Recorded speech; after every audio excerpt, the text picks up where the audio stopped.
How to do a green screen in CapCut. Hello guys, this is Atticus and welcome back to another tutorial video. In today's video, I'll teach you guys how you can do a green screen in CapCut. So without any further ado, let's dive right into it.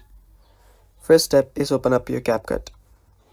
And then you can start a project and import your background first.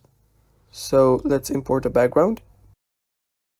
So after you've imported a background, I'll just remove this right here. What you can do is you can then overlay, tap on the overlay here button here. So there you will see an overlay option. Here you can simply add your video which you have a green screen of.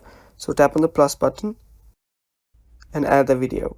So now just overlay this video, select the video which has green screen and then tap on overlay here. So let's search for overlay. There it is, and let's just keep it right around here.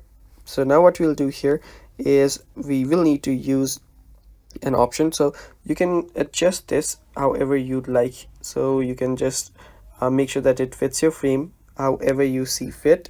So yeah, you can adjust this. You can play around with this. Wherever you want to place it, you can place it. And after you've done that, what you'll need to do is you'll need to search for an option that says remove background. So it's on right here. Then after you do that, you'll see an option called Chroma key. Tap on Chroma key, and after you do that, simply toggle this button here, this key here. That will make sure to select the green option. After you do that, you can tap on done, and as you can see, the background is now removed. And if you play the video, your background or your green screen should be now removed. And now you can play the video to check it out. And there you can see that's how you do a green screen on CapCut. Now you can tap on the export button on the top right to export the video. And that's basically all for today's video, guys.